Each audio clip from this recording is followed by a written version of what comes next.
Aku main musik aja bernyanyi, tahunya aku juara 1.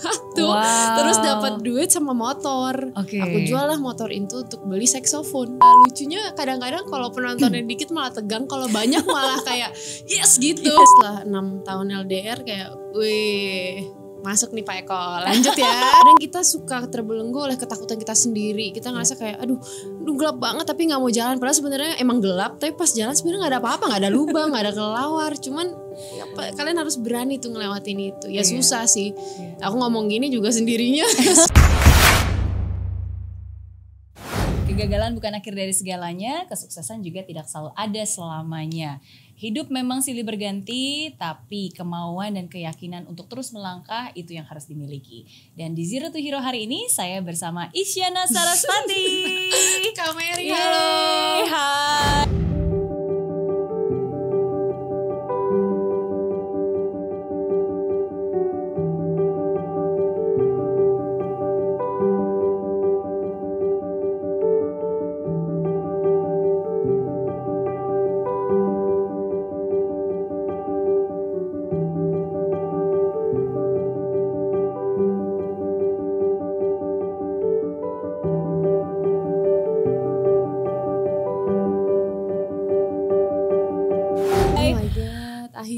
Aku juga akhirnya pertama kali aku ketemu Isyana face to face langsung. Aku nggak tahu kamu ingat atau enggak, tapi itu di acara net duduk kan? Yes, aku duduk di belakang kamu waktu itu. Itu di acara Net TV Indonesian Choice Award. Indonesian Choice Awards gitu. And congratulations waktu itu. Oh iya, thank you. Itu tahun berapa ya Kak? 2015 bukan? 16 kayaknya. Iya, 16 udah lama pokoknya. Udah lama ya, ingat. Terima kasih. Betul, sama-sama. Dan akhirnya hari ini ketemu buat ngobrol-ngobrol. And thank you so much for making the time. No, thank you for having me. Aku jadi deg-degan nih. Loh, aku yang deg-degan banget lah. Ya tapi gak apa-apa, deg-degan itu harus kita syukuri karena itu artinya kita masih hidup. Masih hidup, memiliki perasaan. Betul. Buktinya masih detak jantung masih ada ya. Ini sampai pertama kali nih aku podcast yang kayak wow, serius. Serius. Yes, enggak sih. Ini cuma kelihatannya aja serius, tapi ngobrolnya ngobrol-ngobrol santai. Oke, semuanya tentang Isyana. Oke. Jadi kalau misalnya kita balik lagi nih ke perjalanan karir kamu sebagai seorang musisi, sebagai seorang penyanyi. Jadi emang dari kecil itu emang udah cita-cita jadi musician. Iya, jadi memang SD itu kan pertama kali kita diajarkan cita-cita adalah gitu ya. Aku tuh langsung kepikiran emang mau jadi maestro, aku selalu bilang gitu. Sampai teman-teman aku kayak maestro apa? Karena kan biasanya teman-teman yang lain tuh dokter, insinyur, masih yang zaman kayak gitu kan. Tiba-tiba ada nih sesosok anak kecil perempuan kayak maestro bu gitu, kayak maestro apa, pokoknya tuh aku ingetnya pokoknya orang yang mengondak sebuah orkestra, udah itu aja. Jadi aku memang udah pengen jadi seorang musisi ini dari kecil. Ternyata konsisten sampai akhirnya beranjak dewasa pun tetap ingin menjadi seorang musisi. Semakin yakin lagi sampai akhirnya memutuskan udah deh Bu Pak, aku pengennya kuliah musik nih. Aku nggak ada plan B Kak. Jadi emang ya udah aku maunya masuk universitas musik, nggak ada subjek lain, jurusan lain. Biasanya orang punya plan A, B, C kan. Aku nggak ada. Memang musik. Iya, pengennya nggak tahu padahal bakal keterima atau enggak kan. Dan jalurnya bakal gimana juga nggak tahu. Kuliahnya mau di mana, nyari-nyari dulu. Ternyata akhirnya dapet di NAFA, di Nanyang Academy of Fine Arts. Dapet fast track juga, itu sebuah nggak nyangka juga sih dari kelas 2 SMA terus kayak pengen kuliah tiba-tiba gitu kan, pengen kuliah musik. Yaudah ini NAFA lagi ada fast track ya, udah iseng ikutan, dapet ya udah. Dan akhirnya umur 16 tahun pindah ke Singapura. Dan berarti sampai SMA 2 doang ya di SMA Jakarta. 2 di Bandung. Di Bandung. Terus langsung pindah ke Singapura. Pindah. Oke. Tapi so once in a lifetime opportunity kan, maksudnya harus. Dan apalagi juga memang sudah mimpi dari kecil, cita-cita dari kecil. Dan emang udah punya bakat dari kecil. Katanya dari umur 7 tahun juga udah mulai bikin lagu, udah mulai main alat musik. Itu karena memang juga kita satu keluarga yang pecinta seni. Ibu aku juga seorang mentor musik. Jadi emang dari kecil kita sudah diperkenalkan dengan musik, diajak nonton konser, orkestra segala macam. Ibu aku juga waktu kita tinggal di Belgia ngambil sekolah musik juga, diploma in orgel gitu, diploma in music. Jadinya ya diperkenalkan musik udah dari kecil lah, tapi nggak dipaksakan untuk kayak ayo kamu harus ini harus tuh. Enggak, pada akhirnya kita diberi kebebasan untuk memilih apapun yang sesuai dengan passion kita gitu. Tapi ternyata aku yang menginginkan sendiri, aku pengen les elektron Bu, mau piano, terus tiba-tiba umur berapa mau les flute, saxophone. Nah tapi akhirnya kan kayak saxophone, flute tuh dulu mahal ya. Jadi akhirnya aku ikut sebuah kompetisi ajang pencarian bakat di Bandung gitu ya, se-Jawa Barat apa se-Bandung lupa. Aku masih kecil banget itu umur 11, umur berapa ya? SMP kelas 1 lah. Sementara yang lain itu yang model yang kayak Miss Bandung gitu, karena aku yang kayak elo, terus akhirnya aku ikutan ya udah menunjukkan bakatnya dengan kompetisi main musik. Bakat. Ada yang modeling, ada yang acting, aku main musik aja menyanyi. Tahunya aku juara 1. Terus dapat duit sama motor. Aku jual lah motor itu untuk beli saxophone. Gitu. Wow. Berarti memang dari kecil pun cita-cita kamu pada saat itu spesifik ya, maestro, bukan pengen menjadi penyanyi, tapi memang maestro dan memainkan berbagai macam alat musik. Intinya music lah. Iya, gitu. Pokoknya maestro, pengen compose lagu, menjadi instrumentalis juga. Gitu, awalnya gak kepikiran jadi penyanyi sama sekali. Tapi akhirnya mulai les nyanyi. Dan pada akhirnya ini menarik banget sih Kak. Jadi awalnya adalah pas aku masuk Nafa, itu aku memang audisinya maunya majoring in piano. Nggak ada kepikiran masuk vokal, opera gitu nggak ada. Cuman kebetulan memang punya sertifikasinya, punya keduanya, piano ada, si vokal ada. Nah pas aku mau audisi seminggu sebelumnya aku kecelakaan. Jadi tangan aku digips. Jadi ya udah pas kita audisi ya aku udah berdoa aja, yang penting aku ngelakuin yang terbaik gitu. Ya ternyata alhamdulillah tetap keterima, cuma nggak dapat scholarship. Gimana caranya audisi main gitu? Gila, aku jatuh dari sepeda, tiguling gitu, ketiguling sampai kayak ya gimana ya di mimpi aku gitu. Kayak itu cukup berat sih masa-masa itu. Akhirnya ya udah nggak apa-apa, fisioterapi segala macem. Berangkat kita ke Singapura, pas udah audisi masuk tapi nggak dapet scholarship kan. Kita kan tahu living cost di Singapura mahal banget. Terus kayak ya mencoba untuk apply scholarship, why not gitu kan. Ya udah akhirnya iseng tuh nanya ke departemen musiknya bahwa ini kita punya sertifikasi yang sama di vokal, boleh nggak sih kita re-audition, kita mencoba lagi gitu, siapa tahu bisa dapat scholarship atau tuition grant apa gitu ya, TGD itu namanya.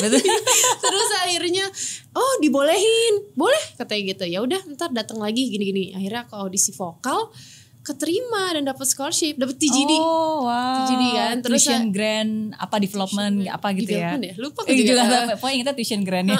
Terus akhirnya ya udah, itu aku juga nggak pernah menyangka bahwa pada akhirnya tuh ya gitu, takdir berkata lain. Yang tadinya pengen jadi pianis aja, komposer gitu, ternyata suruh bergelut di opera nih, nyanyi gitu. Tapi nggak menyesal sama sekali, karena ternyata itu yang membuat aku ada di titik ini hari inilah gitu. Oke. Memang kalau dari cerita Isyana tadi ya, berarti aku menangkap bahwa everything happens for a reason. Tapi ketika kita berserah bukan berarti kita pasrah.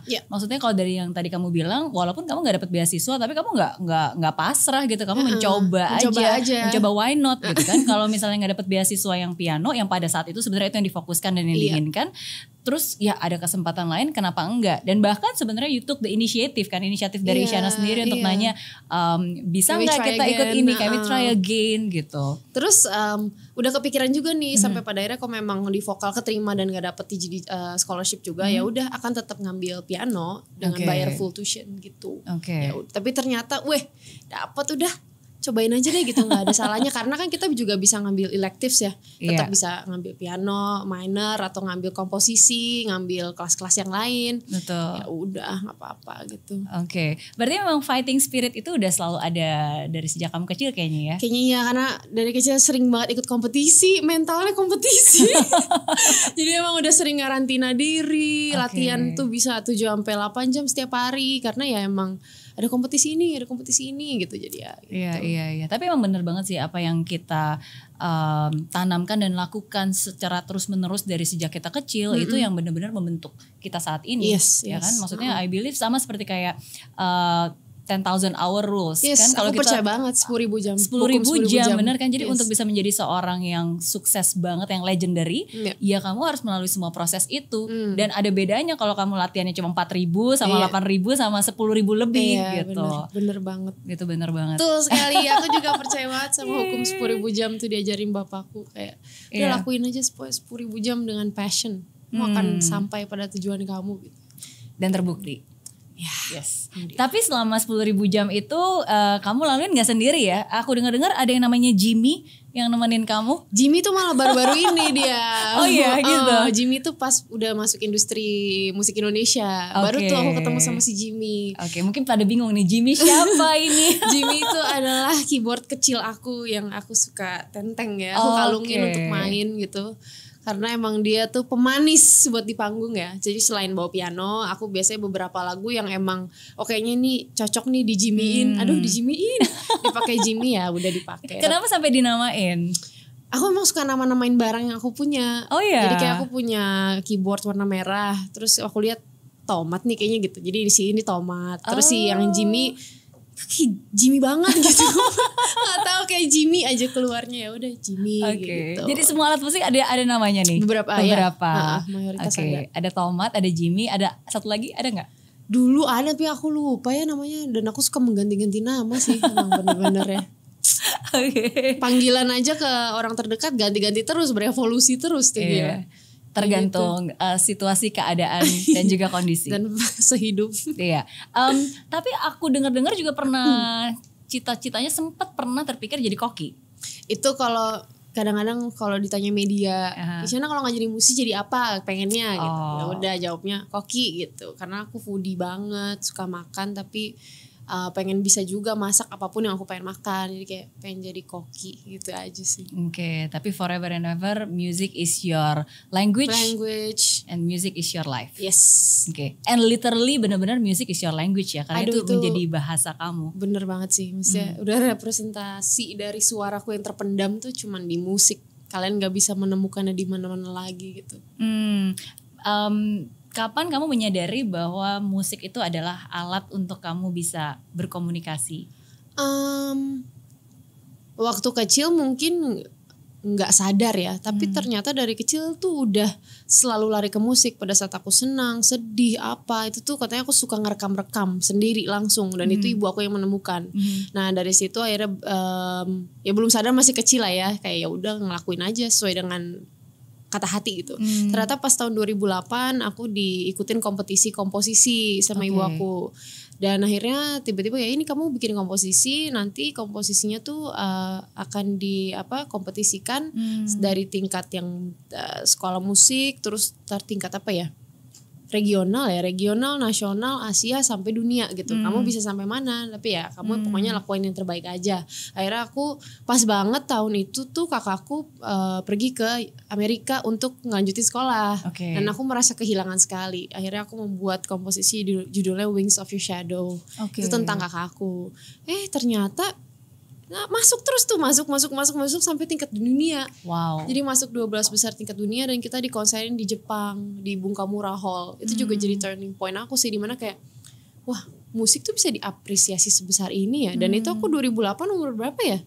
2008 dikurang 14. Ya masih kayak 14 ya? Oh 11 14 15. Isyana lahir tahun berapa? Lupa. Tiba-tiba. Iya, jadi kayak 15 tahun terus dibawa ke Jepang untuk konser, kayak wah gila banget sih ternyata ya. Ini suara aku bisa diapresiasi sebesar ini. Dan dari situ aku mikir kayak ya udahlah, musik tuh udah jadi bahasa aku deh. Dari situ aku sering kompos lagu, makin serius lagi. Akhirnya aku pengen mendalami musik, nggak hanya skill dan teknik, tapi pengen sekolah deh, pengen kuliah gitu, pengen tahu di dalam musik tuh ada apa lagi gitu kan. Dan aku juga ngerasa ya kebutuhan orang beda-beda. Ada yang memang musisi yang memang udah sangat jenius, kalau otodidak juga bisa gitu. Kalau aku tipikal yang kayaknya aku memang butuh mentor. Aku juga pengen tahu lebih tentang musik, dan aku harus sekolah untuk mendapatkan itu. Aku lebih suka kayak dimentorin orang, dapat tutorial, dapat kelas, kayak gitu-gitu sih. Dikasih pressure tuh aku harus under pressure orangnya untuk belajar. Jadi aku rasa kayak kurs sekolah nih gitu. Dan akhirnya memang disitulah kamu belajar lebih banyak lagi tentang musik, bukan hanya dari otodidak ya, tapi benar-benar have a proper framework dan benar-benar secara apa ya, secara institusional. Secara institusional. Benar-benar. Dan berapa tahun tuh kamu di Singapura di NAFA? 2010 sampai 2015. Oke. Suka nggak tinggal di Singapura? Suka. Aku sih tinggal di mana aja suka. Iya, berarti waktu itu kampusnya di NAFA situ, di Bencoolen Road situ. Iya, Bencoolen di situ. Iya. That's nice. Banyak makanan, banyak godaan juga. Banyak. Sebelah aku banget tuh ada dulu namanya Al-Jilani, itu makanan India. Wah, gila sedap banget sih. Kak Mary dulu di mana? Aku tinggalnya pindah-pindah. Jadi pertama kali of course di daerah Jurong, karena kan aku dulu kuliahnya di situ, di NTU. Oke. Terus abis itu sempat ngekos di Jurong East, terus abis itu pindah ke Tiong Baru. Terus abis itu terakhir ya, tempat yang tinggal yang terakhir sebelum balik back for good ke Indonesia tuh di Newton, Novena. Newton, Novena. Jadi aku tinggal di Novena. Itu Newton. Purple Line bukan ya Newton tuh? Itu sekarang udah banyak line ya. Tapi waktu itu nambah ya? Betul. Tapi waktu itu satu line sama ya itulah Orchard. Newton tuh merah, iya benar. Iya. Jadi Newton, Orchard, Novena, dari situlah gitu. Tapi kalau misalnya balik ke Singapura, kadang-kadang sebelum pandemi masih tetap bolak-balik ya. Sebelum pandemi kemana-mana. Iya, tapi biasanya hangoutnya selalu di situ lah. Dhoby Ghaut. Baru mau bilang Dhoby Ghaut ya kan. Terus kita lebih suka jalan kaki, jadi pasti ngelewatin Bugis, Dhoby Ghaut, pasti ngelewatin. Ya itulah Bencoolen Road, NAFA. NAFA. NAFA kampus 1, aku 3, 1 sama 2 gitu. Masih construction gak itu deket-deket situ gak ya? Singapura kayak always construction ya, karena udah bagus pun tetap diimprove lagi gitu. Ya, tapi kamu di sana pun juga bukan hanya lulus dengan nilai cemerlang loh, dapat award. Dari sana juga ya kan? Iya. Ya itu jadikan bonus lah gitu. Jadi bonus. Back for good ke Indonesia dan langsung memulai karir di sini. Itu gimana ceritanya? Itu ceritanya juga cukup menarik ya, karena tidak pernah terbayang loh jadi lagu. Nggak pernah kebayang bahwa awal ya kan aku udah sekolah nih klasikal, terus aku udah mikirnya bakal bikin sekolah musik, music center, itu aja yang aku pikirin kan. Jadi guru yang memberikan masterclass ke orang-orang kayak gitulah tadinya, konser-konser klasik aja gitu. Tiba-tiba di tahun terakhir itu karena aku awalnya tuh iseng nemenin kakak aku cover di YouTube. Itu awalnya sih. Jadi waktu aku pulang ke Indo lagi liburan. Kakak apa, nyanyi juga atau kakak music? Juga nyanyi, tapi dia fortenya di Albe Akademis lah.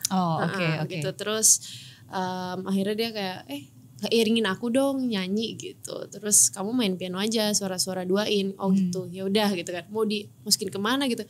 YouTube. Kan zaman dulu YouTube kayak apa dandan dong ini, kayak bingung gitu kan. Ya udah nyanyi aja lah, santai gitu. Ya udah tuh juga pakai kaos biasa, kaos rumah gitu kan.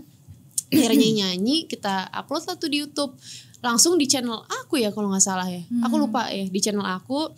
Terus akhirnya ternyata YouTube itu bisa mendapatkan respon dari orang-orang, dari strangers gitu kan. Oh seru juga nih. Terus ya udah aku akhirnya melakukan beberapa cover, karena aku juga suka arrange lagu kan. Cover aja nih lagu-lagu ini beberapa kali doang. Tapi ternyata dari situ banyak label-label yang melihat gitu. Dan akhirnya ada tawaran nih dari label kayak kamu mau gabung sama kita nggak? Kita ngelihat kamu gini. Dan mereka udah tahu dari awal ya bahwa ya aku hidupnya di klasik, tapi aku juga suka dengan genre yang lain gitu. Ya kita ingin mengambil kamu juga bukan sebagai seorang singer, tapi singer songwriter. Kita akan membebaskan kamu lah maunya kayak gimana gitu. Terus kita juga lagi ada kesempatan buat ke Swedia nih, lagi kerja sama musisi-musisi sana gitu kan, kayak wow gitu kan. Terus itu juga umur-umur yang masih menggebu-gebu pengen eksplorasi. Jadi ya udah, oke kita jalan, kayak berjodoh juga pada saat itu. Kita langsung berangkat ke Swedia dan akhirnya aku bereksplorasi lah. Maksudnya kayak wah gila ya, aku udah sekolah lama gitu, ternyata aku bisa aja dapet jalan ini gitu. Nggak sadar bahwa banyak jalan-jalan lain gitu menuju Roma loh, apa lagi nggak nyambung. Tapi ya udah aku mencoba untuk eksplorasi, musik klasik tetap jalan, tapi ya mengeksplor ini sampai akhirnya ya udah bikin album judulnya Explore. Karena memang aku mengeksplor sebuah genre yang bukan genre keseharian aku tadinya. Terus seru-seru, akhirnya sampai album 2, album 3 sampai sekarang deh gitu. Sampai sekarang ada 24 lebih karya. Yes, Iya, lebih karena data yang terakhir pasti selalu updated dengan yang terbaru nanti kita bahas. Iya. Okay. Yes, tapi kamu sendiri sering merasa dilema gak sih? Dilema dalam arti yang kamu bilang kan, kamu sukanya klasik, tapi pada saat itu nyanyinya pop, ya kan? Kamu merasa diri kamu introvert, tapi kamu juga harus perform. Ya. Kalau untuk menyesali bernyanyi pop nggak sama sekali ya, karena memang aku tuh tidak mengkotak-kotakan genre lah. Aku memang suka semuanya, dan itu juga atas keinginan aku sendiri, kayak ya udah aku mau explore deh, pengen mencoba ini deh, hal yang baru gitu. Yeah. Dan aku sangat bersyukur akan proses yang kemarin, karena lagi-lagi tanpa proses tersebut maka aku nggak akan ada di titik hari ini. Orang tidak akan mengenal karya-karya aku, mengenal sosok Isyana Sarasvati gitu. Jadi ya semuanya tuh disyukuri banget lah sama aku. Dan dengan adanya album-album aku yang kemarin, orang juga kan akhirnya jadi tahu, oh ini dulu penyanyi klasik. Terus kemarin juga sempet ke blow up lagi yang aku nyanyi klasik segala macem. Jadi orang yang tadinya cuma denger album-album yang kemarin mungkin nyanyi klasik pure, totok klasikal juga itu ya. Itu keren jadi banget sih, udah nonton udah jutaan yang kamu nyanyi Mozart itu kan. Enggak nyangka banget, pada akhirnya kayak wah itu juga bisa ditonton jutaan orang gitu. Tapi ya lagi-lagi tuh bersyukur atas, karena ada proses yang kemarin ya bisa ada hari inilah gitu. Tapi bagaimana kamu bisa bukan membalance ya, karena kan nggak semua orang bisa semudah itu fleksibel dan mengeksplor. Dalam arti misalnya kayak kamu bilang kamu introvert, tapi kamu kan harus perform, dimana harusnya kan lebih ekspresif dan lebih ekstrovert. Nah aku tuh suka bilang kalau aku tuh introvert off stage, extrovert on stage. Jadi memang di saat di panggung tuh aku udah tahu ini waktunya aku untuk ngeluarin semuanya gitu. Ya lagian di panggung itu kan cuma 1-2 jam lah gitu kan yang digunakan. Ya kapan lagi buat aku untuk mengeluarkan ekspresi atau mengeluarkan semua yang sudah aku pendam selama ini. Lagi-lagi kan maksudnya introvert itu pada akhirnya bagaimana aku recharge energi. Jadi setelah selesai ya aku pulang recharge sendiri memang, atau dengan orang terdekat. Tapi pada saat aku di panggung aku merasa kayak udah nih waktunya aku untuk ngeluarin semua yang udah aku pendam nih selama ini. Dan aku juga membutuhkan energi penonton pada saat di panggung. Jadi ya seperti itu sih. Jadi bukan berarti introvert juga bikin aku wah gila gak berani ini gak berani itu, gak juga. Cuman emang membutuhkan waktu untuk recharge itu sendiri lah gitu daripada sama orang lain. Iya, aku suka banget sama jawabannya Isyana karena itu benar banget sih, karena banyak orang tuh suka salah mengartikan introvert dan extrovert. Orang berpikir introvert itu berarti pendiam, malu, padahal enggak. Orang introvert itu bisa very talkative, tapi ke orang-orang yang memang dia nyaman dan comfortable gitu. Dan introvert itu yang tadi salah satunya energy. Cara kita merecharge energi dari mana? Apakah dengan kesendirian terrecharge atau dengan hangout justru malah terrecharge gitu kan? Berbeda. Iya. Oke. Kenapa aku bisa berpikir gitu? Karena aku juga kadang-kadang aku merasa bahwa aku tuh agak introvert tapi juga extrovert. Sampai aku kadang-kadang awalnya kalau pas lagi nggak ngerti aku tuh bingung. Harusnya kan extrovert itu kayak tampil gitu kan. Tapi at the same time aku nggak gitu suka kayak party atau hangout atau misalnya kayak dengan rame-rame keramaian banyak orang. Justru kadang-kadang aku lebih suka sendiri. Ya udah just me and myself, dengerin lagu atau enggak ngapain baca buku atau enggak just me time gitu. Tapi pada saat di panggung menikmati sekali kan, dan mendapatkan energi dari penonton gitu. Iya. Jadi aku sendiri tuh akan beda banget kalau misalnya kayak sekarang ngomong monolog sendiri gitu. Sama bener-bener kayak di depan kayak ada 10.000 atau berapa ribu orang, itu kerasa banget. Sama loh, aku juga. Tapi aku juga lucunya kadang-kadang kalau penontonnya dikit malah tegang, kalau banyak malah kayak yes gitu. Nggak tahu kenapa ya. Oke. That's good. Dan aku juga baru tahu kan terakhir ada lagu yang terbaru. Yes. Okay. Unlock the Key. Minum dulu. Oke. Aduh, langsung emosional. Yes. Tapi mungkin sebelum ngomong Unlock the Key ya, kan album yang sebelum Unlock the Key itu Lexicon. Oke. Dan terus terang aku baru denger Lexicon dan dengerin semua yang lagu yang ada di Lexicon itu baru-baru ini. Tepatnya sebenarnya beberapa 2 hari belakangan ini. Kenapa? Karena aku tuh kalau dengerin lagu biasanya dari radio. Ya, sedangkan radio itu biasanya kalau di mobil dengerin radio. Itu biasanya aku denger musik-musik ya. Kecuali kalau misalnya memang musik-musik yang zaman dulu banget, yang begitu sebelum aku ninggalin Indonesia ke Singapura itu stay forever, melekat banget gitu. Tapi abis itu kayak little bit lose touch karena lagu-lagunya sekarang juga gak terlalu dinyanyiin. Jadi aku tuh kayak berhenti di zaman itu, ya kan. Terus kalau mau denger pun juga denger lagunya ya di radio. Kadang-kadang tahu nadanya tapi mungkin gak tahu judulnya gitu. Nah jadi pertama kali begitu aku denger Lexicon, aku kan taunya Isyana yang waktu itu ketemu di Indonesian Choice Award kan, lagu Kau Adalah gitu kan. Dan lagu-lagu lainnya, terus begitu dengar Lexicon kayak, hah ini gak salah nih. Maksudnya kaget sih pertama kali. Tapi it is buat saya itu sesuatu yang epic. Maksudnya sesuatu yang berbeda, sesuatu yang aku ngerasa ada soulnya banget. Aduh, terima kasih. Maksudnya seriously, aku bukan orang yang tipenya tahu music exactly ya, tapi aku ngerasa bahwa kayak ada something nih, kayak ada sesuatu gitu. And I can feel that. Dan akhirnya dari situ aku jadi dengerin lagu-lagu yang lainnya yang ada di Lexicon gitu. Dan it's amazing how you transform dari yang sebelumnya menjadi yang sekarang. Ya aku berevolusi dengan musik sih, mendewasa dengan musik aku juga gitu. Kalau orang bilang beda banget ya kan, aku berevolusi sebagai manusia gitu, mendewasa juga. Yang pertamanya mengeksplor hal-hal, yang kedua udah namanya paradoks kan, album kedua, jadi kayak ya mulai ada hal-hal yang paradoksikal, kontradiksi di antara kepala dan apa segala macem, sampai pada akhirnya di album Lexicon ini aku ingin menceritakan fase hidup aku pada tahun itu lah, sekitaran tahun itu.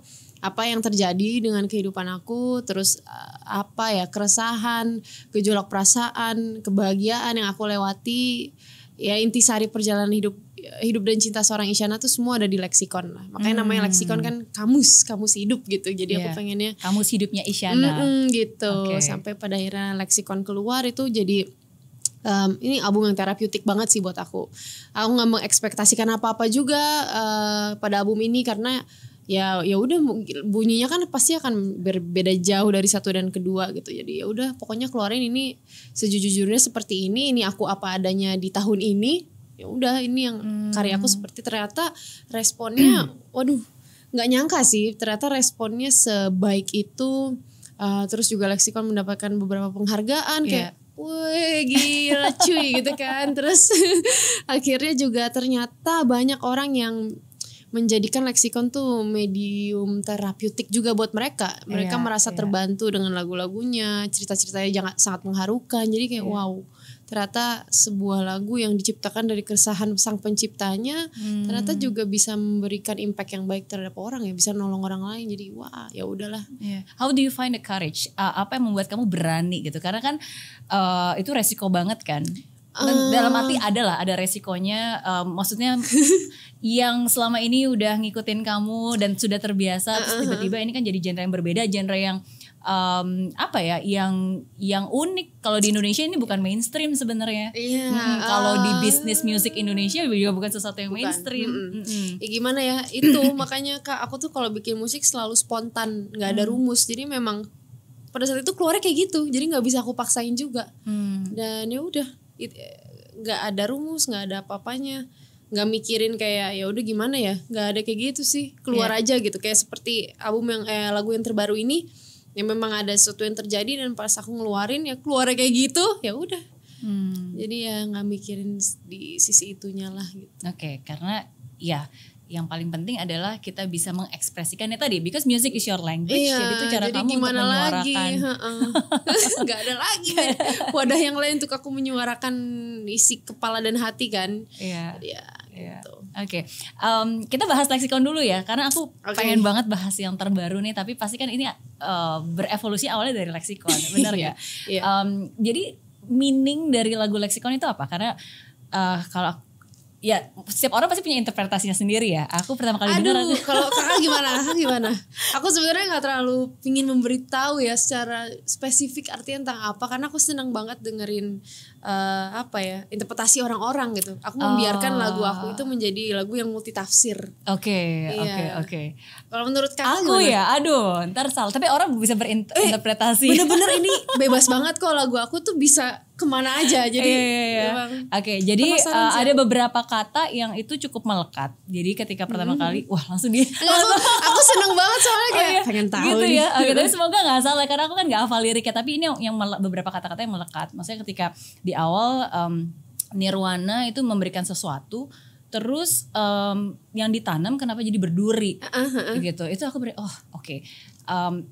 Dan at the end of the day maksudnya udah berduri tapi kenapa dirawat gitu kan. Nah, jadi aku berpikir bahwa ya sebenarnya hidup ini akan selalu memberikan banyak hal gitu. Ada yang bertumbuh, ada yang bagus, ada yang juga berduri. Bukan berarti berduri itu selalu jelek ya. Maksudnya itu menurut interpretasi aku, tapi tergantung. Tapi kalau misalnya berduri itu sudah melukai dan menjadikan sesuatu yang jadi justru malah melukai kita gitu, malah jadi negatif, malah jadi hurtful, malah jadi resah gitu.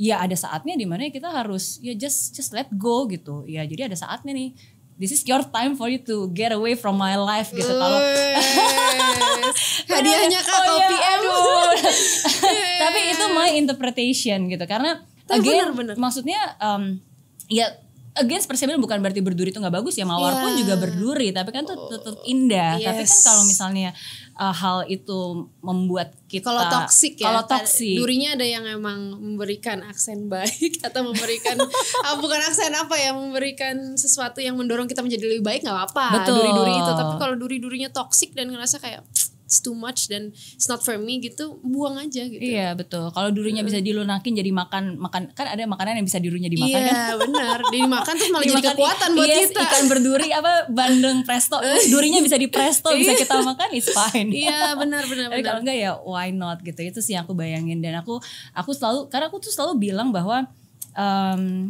sama seperti pikiran, kok jadi aku yang sharing? Harusnya Isyana loh yang sharing. Kapan lagi aku dapat?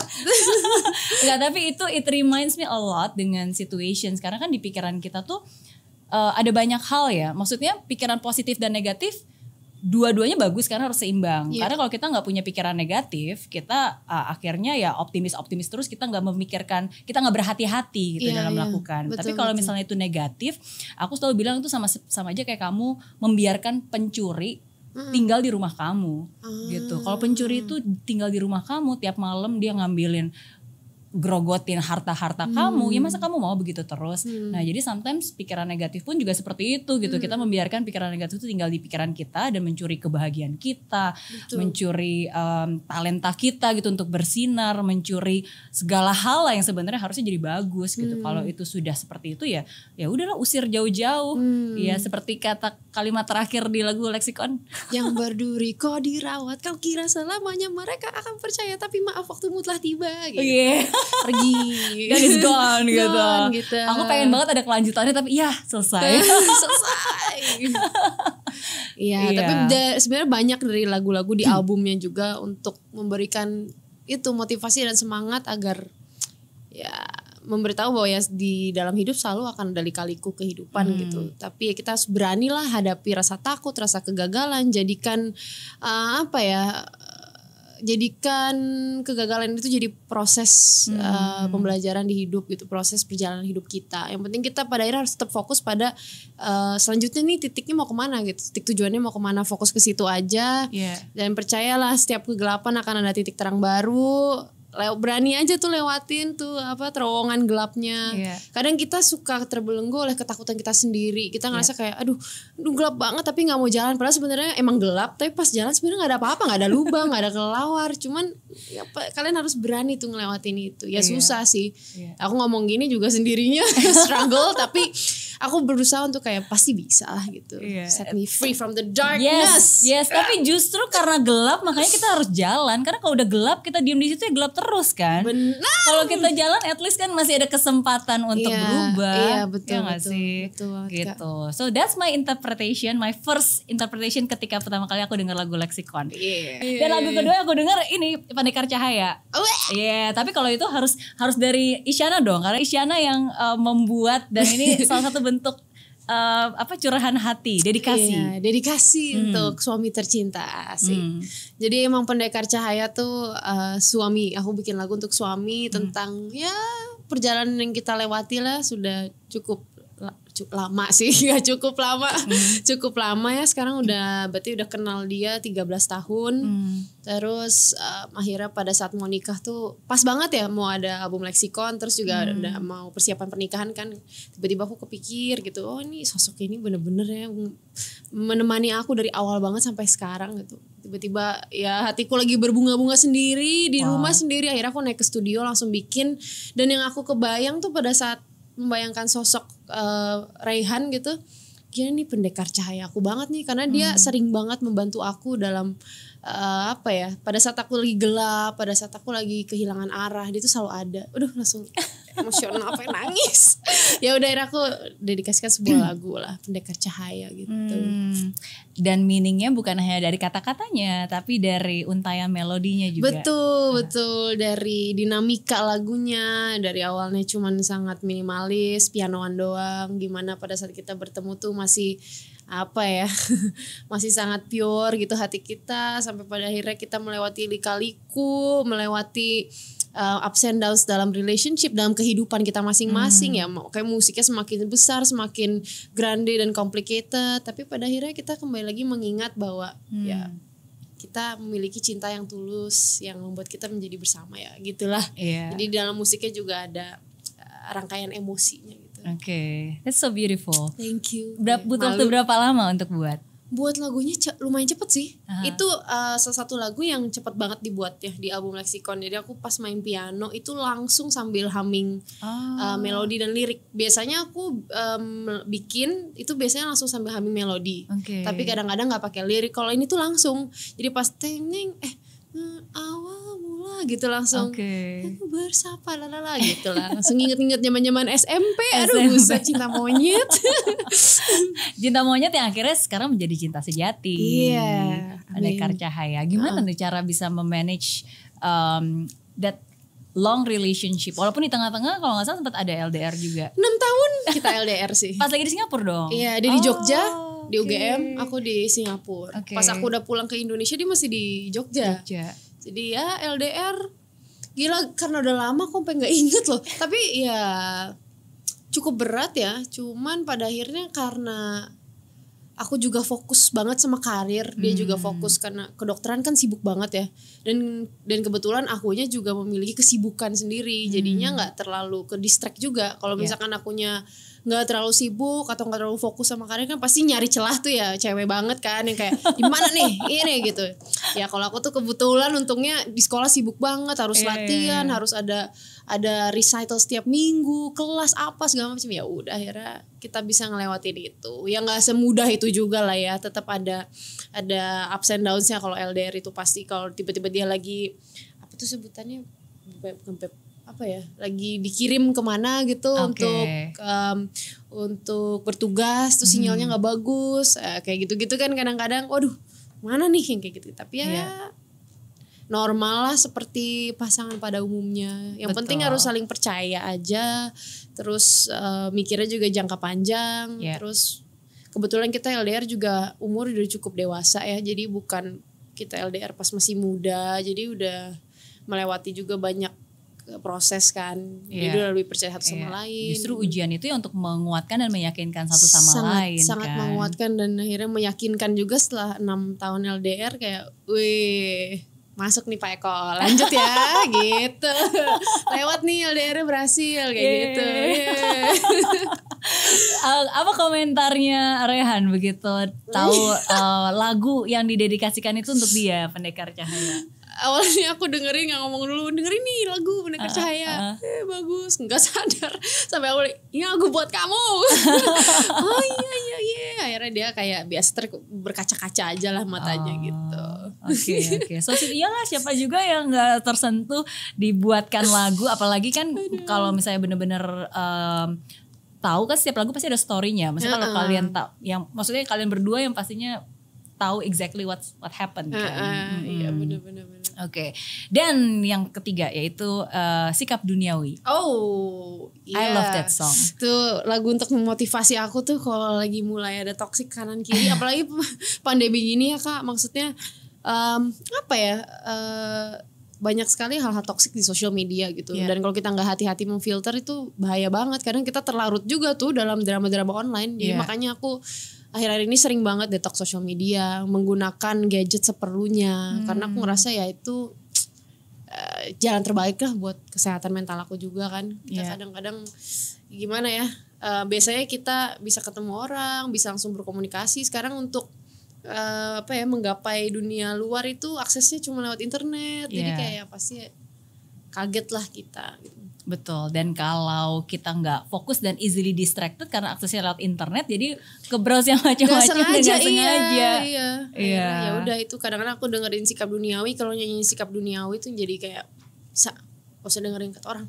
Tutup kupingmu dari hal-hal yang tidak perlu gitu. Iya, itu satu lagu yang nanti aku akan tunjukkan ke anak-anak aku juga. Dan video klipnya keren banget. Tapi aku nggak ngerti kenapa anaknya nyoret-nyoret lagi di depan papan terus tiba-tiba nyoret-nyoret gambar-gambar gitu. Dan kamunya juga seperti itu. Itu di bagian kata-kata apa ya? Gunung berawan-awan. Lupa aku. Apa ya? Iya. Oh ya, tapi intinya tuh kayak mau kayak keluar aja dari apa ya, omongan-omongan orang atau apa. Kan si anaknya itu kan kayak dibully gitu kan. Pada akhirnya enggak, gue mau jadi gue sendiri gitu. Dia nunjukin dengan mencoret-coret itu. Demikian pula juga aku. Oke, ya. Dan itu very relatable sih, khususnya untuk orang-orang yang sometimes kita tahu kita maunya apa.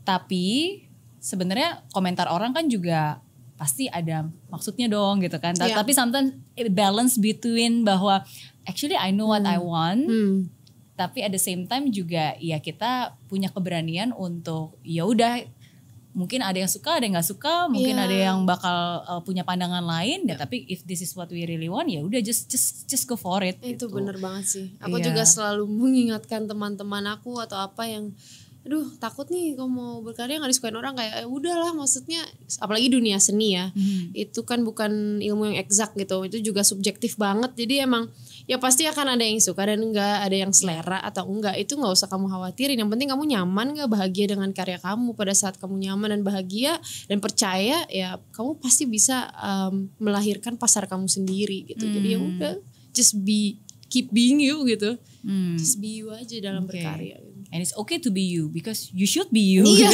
Jangan sampai jadi orang lain. Jangan sampai nggak jadi diri sendiri hanya karena mau membahagiakan orang banyak gitu. Kan itu jadinya aduh gila. Pressure banget sih, nggak enak banget ya. Kita harus maksa jadi orang lain demi kebahagiaan orang lain. Kita kan we can't please everyone gitu. Yeah, that's true. It's okay if the world doesn't understand me as long as I understand more about myself. Iya, itu penting banget. Penting banget. Oke. Yes. Dan akhirnya tahun ini bikin lagu baru lagi. Ya Allah. Unlock the Key. Iya. Yes, ini gimana nih ceritanya? Apakah sesuatu yang memang di plan atau unplanned? Unplanned, totally unplanned, karena emang nggak ada kepikiran sama sekali untuk bikin karya tahun ini. Tadinya memang mau bawa leksikon tour kan, tour keliling Indonesia. Ya pokoknya akan fokus menggaungkan leksikon lah, karena aku merasa yang paling bisa apa ya, ditampilkan dari leksikon gitu, yang dijual dari leksikon adalah live performance-nya. Bukan virtual atau apa ya, live performance kan. Tapi ternyata pandemi jadi semuanya tertahan. Beberapa rencana bersama leksikon yang lain juga, single-single yang harusnya keluar juga tertahan semua. Ya udah akhirnya pandemi awal benar-benar cut, nggak ada apa-apa kan, nggak ada honeymoon juga belum. Oh iya. Itu jadi gimana kayak, dong? Udah rencana sebenarnya? Udah, sebenarnya Juni pengennya, Juni Juli gitulah. Tapi nggak bisa juga. Tertunda.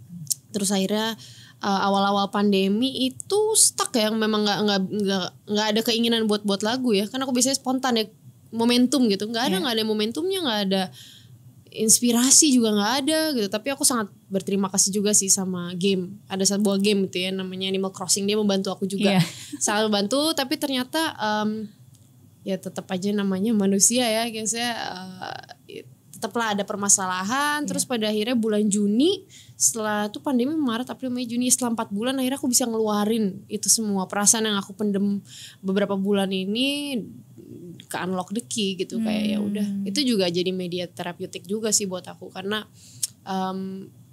salah satu jalan keluar aku untuk merasa lebih baik pada saat aku udah bisa ngeluarin itu lewat lagu gitu. Dan akhirnya jadilah Anak Reki. Aku bilang ini lagu tentang amburadul, aku bilang.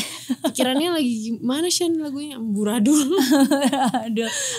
ada keresahan, dan kamu juga sempat sharing bahwa you feel that you are not at your best di saat-saat itu. I'm not in my best condition gitu this past few months. Terus ya kayak lagi ada peperangan antara diri aku, nggak ada external reason sih, nggak ada permasalahan dengan orang lain tuh nggak ada. Ini semua tentang aku dan diri aku lah, sebuah peperangan yang sedang aku aku lagi berusaha untuk memenangkan itu gitu. Untuk kayaknya tapi aku percaya dengan permasalahan yang sedang aku lewati, kalau aku sudah bisa melewati itu, akhirnya aku bisa unlock my key.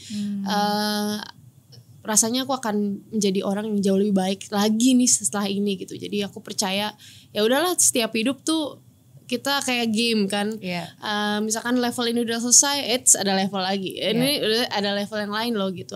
Pasti ada tantangan terus. Tapi ya percaya kalau udah ngelewatin itu, kita jadi orang yang lebih baik lah. Iya, dan percaya bahwa sama seperti permainan, selalu pasti ada cara untuk menang. Iya. Iya kan? Betul. Iya. Ada caranya. Ada caranya. Ini berarti terinspirasi sama Animal Crossing kayaknya ya. Animal Crossing tapi gak ada lawan-lawan gitu. Tapi gak ada lawan-lawan. Jadi kayaknya terinspirasi Tekken kali ya, gak tahu deh. Aku juga sampai aku sampai beli Animal Crossing dan beli sampai beli apa namanya Nintendo Switch gara-gara Animal Crossing, seriously. Gimana main Animal Crossing? Tapi itu soalnya mainannya tuh bener-bener real life kan. Jadi kalau misalnya kita siang, mainnya siang ya siang. Kalau misalnya malam ya bener-bener malam gitu. Dan waktu itu aku sih cuma main sebentar doang. Karena sebenarnya sebelum itu kita mainnya PlayStation. Sama anak-anak, sebenarnya lebih ke anak-anak sih. Ya udah kita ngikutin. Waktu itu kan kayak build bangun-bangun. Jadi waktu itu main DQB, Dragon Quest Builder. Gitu, kita bangun-bangun rumah impian kita dan seterusnya. Terus one day tiba-tiba pas lagi mau di save, aku tuh tiba-tiba ke off. Terus semuanya gone, hilang, semua rumah idaman kita, istana yang udah kita bangun terus tiba-tiba hilang. Terus kita kayak sedih, aduh gimana nih mau ngulang lagi, tapi kayak males lagi ulang dari awal gitu. Terus tiba-tiba dia bilang, main Animal Crossing aja, mirip kok bangun-bangun island gitu kan. Terus akhirnya ya udahlah gitu, kita coba situ. Cuma at the end of the day, akhirnya ya kita tetap ulang lagi dari awal sih yang Dragon Quest Builder gitu. Tapi yang Animal Crossing sih buat fun aja karena so cute ya kan, cute banget. Lucu banget. Gitu. Maksudnya untuk menghabiskan waktu, spend time, ya is a good distraction sih sebenarnya, apalagi di saat-saat pandemi kan. Betul. Iya. Jadi belum jadi honeymoon, jadi perginya dari island ke island di Animal Crossing. Sampai ulang tahun juga dirayain di Animal Crossing. Buat mini konser sama teman-teman. Bener-bener. Tapi sama sekarang juga udah enggak. Udah enggak yang kayak dulu gitu. Karena kan udah mulai ada acara lagi. Udah mulai. Betul. Paling cuma bentar aja sih. It's a good way to untuk merilis kesetresan. Kalau dari banyak pencapaian yang kamu miliki, award, album, lagu, yang mana yang paling memorable atau membanggakan buat kamu? Wow, bingung ya. Sebenarnya semua award yang aku dapatkan sangat memorable ya, sangat aku syukuri gitu. Cuman yang benar-benar jadi turning point aku tuh yang tahun 2008 itu sih. Waktu aku masih kecil. Di situ aku kayak ngerasa, wih, pertama kali ini kan bisa ya kayak gitu sampai ke titik itu ya. Di situ itu nggak pernah akan aku lupakan lah gitu. Iya, dan diapresiasi ya. Maksudnya itu kan untuk talent show itu kan sesuatu bakat yang jarang, bukan mainstream kan sebenarnya. Mainkan alat musik dengan seperti elektron, itu, alat musik elektron gitu. Oke. Kalau momen terendah. Banyak karena pusing. Aduh, kadang-kadang tuh saking momen terendah itu kadang-kadang apa ya? perasaan-perasaan itu tuh suka muncul tanpa udah nggak ada alasan lagi, yang nggak kayak kenapa udah nggak bisa, itu tuh udah tumpukan dari banyak sekali hal yang pada akhirnya kadang-kadang kalau lagi ke trigger ya muncul lah itu anxiety itu tuh bisa muncul. Tapi kalau ditanya kenapa lagi itu juga udah bingung kenapa gitu. Tapi bagaimana kamu biasanya, how do you deal with that? Maksudnya setiap kali kamu, kan sometimes kita as a person, sebagai manusia kan kita mulai kerasa nih kita lagi ada di bawah, dan kita membiarkan diri kita terus terbawa. Betul. Iya kan? Menikmati kesedihan gitu kan. Tapi kan ada titik di mana kita sadar nggak boleh kayak gini nih gitu kan, harus that's it gitu kan, harus bangkit lagi. Nah jadi biasanya how do you pick yourself up? Bagaimana cara kamu bangkit? Salah satunya sih dengan nulis lagu ya. Itu gitu tuh kayak terapi sih buat aku. Nulis lagu tuh bener-bener terapi, karena aku biasanya kalau nulis lagu ya sambil nangis. Oh iya? Emang lagi parah banget gitu, aku biasanya lari ke studio kayak gitu tulis. Unlock the Key kan kayak gitu ya nulisnya. Set me free from the darkness gitu. Tulis dulu aja pokoknya. Kadang-kadang tuh pokoknya wah kayak gitulah. Ya kacau balau juga, tapi ya setelah itu udah mulai reda kayak ya lumayan ya gitu. Tapi kadang-kadang juga kalau misalkan kan Unlock the Key udah keluar tapi muncul lagi tuh trigger-trigger gitu, ngapain lagi ya? Ya biasanya aku lari ke suami lah gitu. Karena kan suami juga sangat tertarik juga kan dengan kesehatan mental. Dia juga pengen ngambil spesialisnya nanti psikiatri juga kan. Oh, that's nice. Jadi bisa banyak dapat bantuan dan pertolongan dari suami lah gitu. Iya. Dan musik menjadi salah satu cara sebenarnya untuk menterapi dan mendetoks. Buat aku sih pribadi iya. Dengan ngeluarin menulis lagu tuh iya gitu. Iya, dan buat yang mendengarkan pun juga. Maksudnya sometimes kadang-kadang musik itu kan menjadi, kadang-kadang mungkin nggak semua orang bisa mengeluarkan dan mengekspresikan apa yang dia rasakan dan membuat musik, tapi ketika kita mendengarkan sesuatu yang memang sangat relate banget gitu, bisa kerasa, itu juga menjadi menjadi merepresent suasana hati, pikiran, jiwa. Yang tadinya nggak bisa nangis denger musik jadi ikutan netesin air mata. Ya bisa kayak gitu juga sih kadang-kadang. Iya, tapi aku jarang banget loh kalau dengerin lagu hardcore gitu, tapi buat nangis. Sampai tersentuh. Biasanya kan kalau kita ya dengerin lagu sedih, of course lah. Iya. Tapi salah satu lagu yang membuat aku terharu sampai sedikit menitikkan air mata itu Sikap Duniawi. Oh, terima kasih. Itu kenceng suaranya, tapi itu bisa buat tapi bisa kerasa lah di hati. Terima kasih. Ya serius. Jadi buat yang belum nonton harus denger lagunya. Iya, pokoknya di semua digital platform sudah ada. Aku aja kalau bawain live masih sering nangis kok. Aku yang tadinya orang yang nggak bisa nangis gitu ya, maksudnya keras gitu, sampai habis album Lexicon ini turning point juga, jadi tapi nangis terus sekarang jadinya. Tapi ya udahlah, aku bilang ya udahlah jangan ditahan-tahan juga, lewatin aja, ini pasti akan ada fasenya. Ya gini ntar juga akan lewat gitu. Nangis terus kayak ya Allah nih, kenapa ya? Kadang-kadang tuh udah happy, oke siap nih mau nyanyiin lagu Lexi. Pas udah di titik ada intronya mulai, langsung kan recalling tuh semua kayak gimana ya? Jadinya keriput suaranya. Ya udahlah nggak apa-apa deh. Iya. What triggers that? Apakah rasa? Karena aku selalu mengingat-ingat ya, nih Lexicon nih, karena langsung ingat-ingat lagi aja cerita di balik lagu itu, bagaimana Lexicon membantu aku dalam menyelesaikan satu permasalahan dalam hidup aku, gitu-gitu kan. Jadi kayak masih overwhelming banget aja lah sama album ini. Iya, that's good. Semoga pandemi segera berakhir, jadi bisa konser, benar-benar bisa men-showcase Lexiconnya. Betul, karena aku sangat butuh penonton juga sih saat menampilkan Lexicon, apalagi Unlock the Key gitu. Memang harus butuh penonton sih. Kalau virtual tuh akan terasa berbeda. Aduh, beda banget deh pokoknya. Soon. Amin. Oke, nasihat apa dari nasihat yang paling diingat, nasihat terbaik yang pernah kamu dapatkan dalam hidup yang selalu diingat? Nasihat ini akan selalu aku bilang. Jadi aku selalu diajarkan untuk tidak menilai orang dari tampak luarnya aja gitu. Karena setiap manusia itu unik ya, dengan kompleksitas dan dinamika kehidupan mereka masing-masing. Jadi janganlah kita menilai orang dari tampak luarnya aja, karena kita nggak pernah tahu apa yang sedang dialami orang itu, apa yang sedang mereka lalui di balik kesenyuman mereka gitu, di balik apa ya, di balik kondisi mereka sekarang gitu yang kita lihat dari luar atau baru pertama kali, kita nggak pernah tahu di baliknya. Jadi aku selalu mencoba menjadi orang yang netral dan objektif gitu. Jadi itu yang selalu aku tanamkan pada diri aku gitu. Itu sih. Iya, kalau ada orang bilang don't judge the book by its cover. Ya itu, very true. Tapi in the first place ya don't even judge at all gitu ya kan. Iya. Ya udahlah gitu, tiap manusia unik. Tiap manusia unik gitu. Dan untuk setiap hal yang mereka lakukan juga pasti ada hal-hal yang pernah dia lalui yang membuat dia melakukan hal itu. Gitu kan. Oke. Kalau kamu bisa kembali ke masa lalu dan bertemu dengan kamu yang masih muda waktu dulu, nasihat apa yang kamu pengen kasih ke Isyana? Nasihat? Apa ya nasihat? Wah, nasihat sih. Duh, orangnya udah suka lupa. Pokoknya sih aku pengen bilang apa ya, terima kasih ya sudah bertahan sampai sudah bertahan, itu mah di aku sekarang ya. Waktu aku dulu ketemu waktu Isyana pas SMP atau SMA deh. Nah, kamu pengen bilang apa ke dia? Nasihat apa? Aku mau bilang kalau nggak ada Isyana yang dulu, nggak akan ada Isyana yang sekarang sih.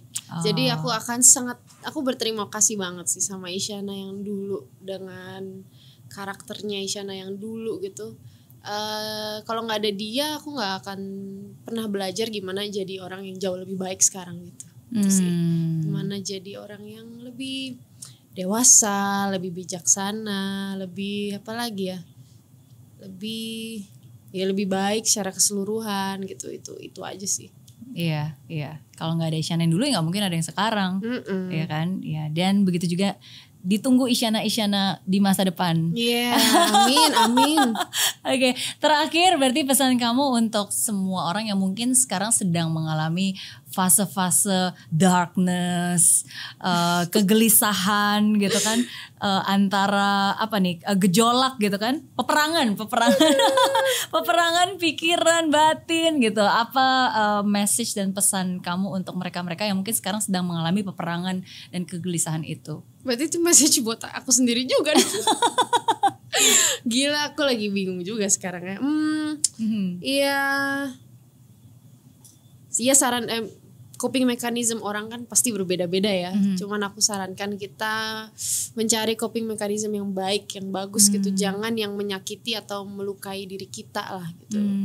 Lagi-lagi yuk kita berani hadapi rasa takut, rasa gagal itu. Kita ya ambil pembelajaran lah dari apa yang kita lewati sekarang gitu. Kegelapan yang kita lewati, jadikan itu pembelajaran hidup.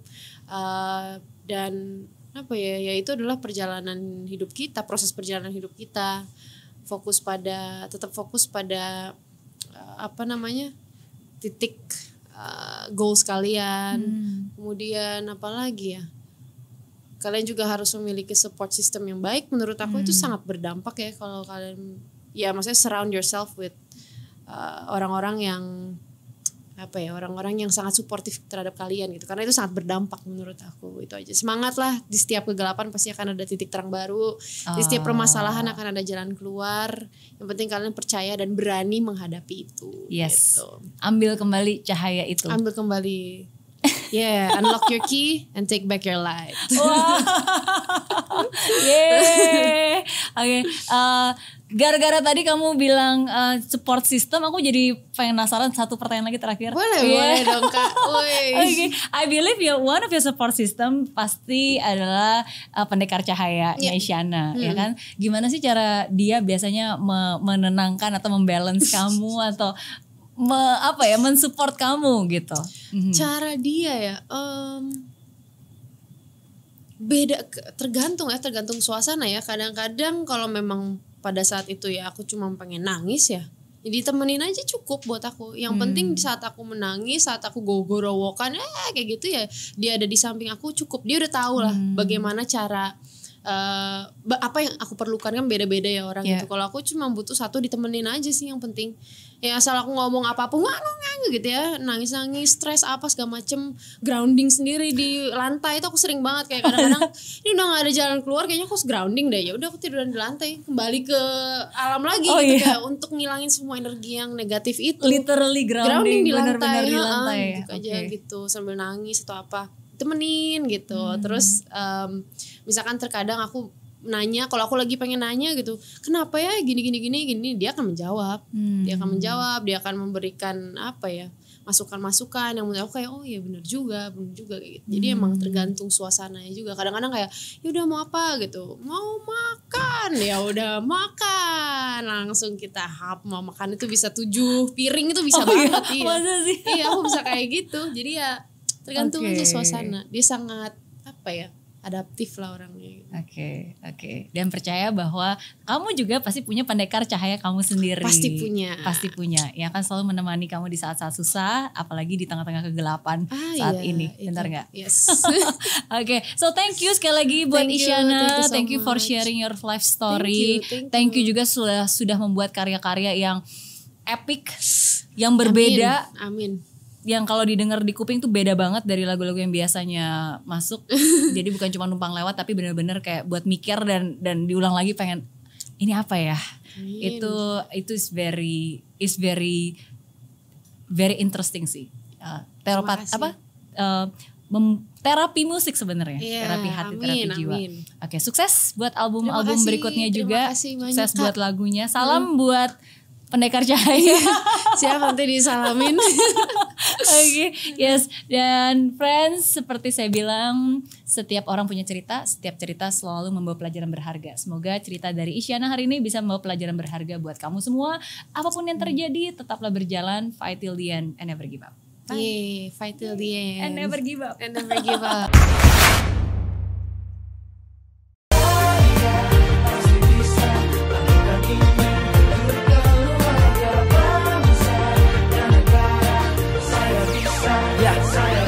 Laksana bumi tanpa hujan, hidup tanpa tujuan, kering dan mati tanpa hijaunya tumbuhan. Demikian kalau mimpi tak kunjung terjadi.